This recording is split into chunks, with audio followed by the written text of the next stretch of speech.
Au beau royaume d'Arendelle apparut une reine, au pouvoir secret si puissant qu'elle vécut dans la solitude et la peine. Du calme, garde ton sang-froid. Mais la force longtemps cachée un jour fut libérée. Elsa! De la sorcellerie.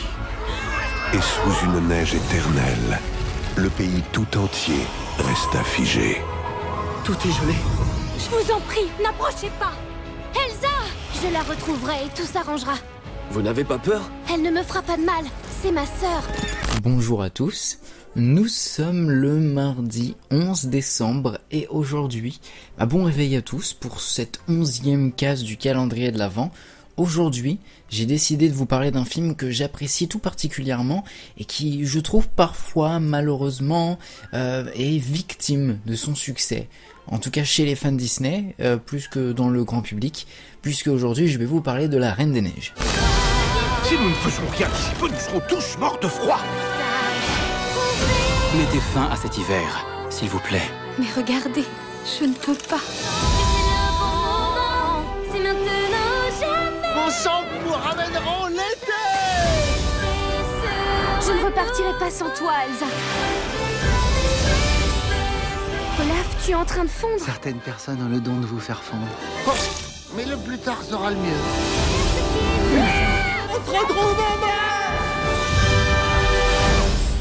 Alors La Reine des Neiges, c'est le 128e long métrage des studios Disney et le 53e classique d'animation des studios Disney. C'est sorti en 2013 et c'est librement inspiré du conte homonyme de Hans Christian Andersen. Alors ce qui est intéressant je trouve sur La Reine des Neiges, c'est son succès énormissime. Il faut le savoir, La Reine des Neiges est encore aujourd'hui le film d'animation Disney, si ce n'est le film d'animation tout court, le plus rentable de tous les temps. Dans le monde entier, c'est 1,274 milliard et quelques dollars d'engrangés au box-office. Dans le monde entier, c'est énormissime. En France, ça représente 46 millions de dollars américains, ce qui est là aussi énormissime. Et encore, je parle en dollars américains. En France, quand même, ça a engrangé pas moins de 5 178 000 entrées.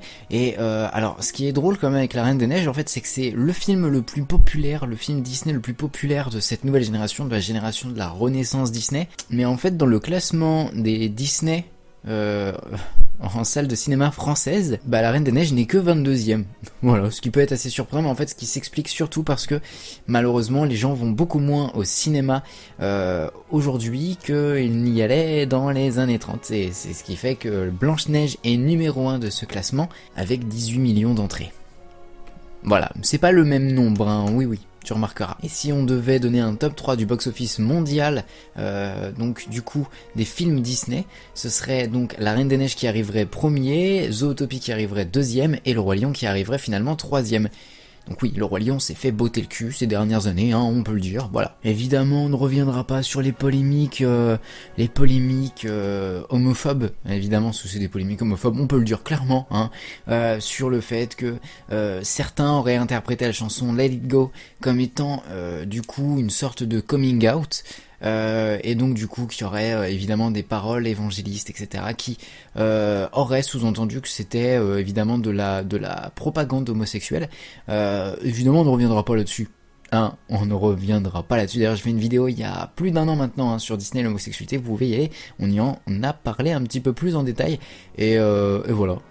Je tenais à revenir là-dessus, même si en fait au final je reviens pas dessus. C'est un peu... Ouais, c'est un peu contradictoire, Yoann. Non, sinon, pour faire très très bref, La Reine des Neiges, c'est un film que j'apprécie énormément. Je pense qu'en réalité, en fait, les gens se sont lassés du film parce qu'on en a entendu parler partout, qu'on a entendu les chansons partout. Mais en réalité, on apprécie tous ce film parce que ça a été une très très grosse claque à sa sortie et que je trouve honnêtement que c'est toujours, pour moi, toujours le digne héritier des grands classiques Disney qui marquent les esprits. Parce que je trouve que ce film a quelque chose qui fait que... Voilà. Il a un truc. Et donc du coup on pourra retrouver Elsa, Anna, Olaf, Christophe, etc. dans La Reine des Neiges 2 qui sort l'année prochaine, dans un an tout pile. L'année prochaine, pour Noël 2019, on pourra aller voir La Reine des Neiges 2. Et évidemment, comme vous tous, je pense, je suis très très curieux de savoir ce qui va se faire au niveau de ce film. Donc voilà, c'était la 11e case de ce calendrier de l'Avent. On se retrouve demain pour un nouveau film. Et bah voilà, écoutez, c'était Magic Mouse pour servir et surtout n'oubliez pas de rester des enfants. On se retrouve demain pour une nouvelle vidéo et un nouveau film. Voilà, bisous tout le monde.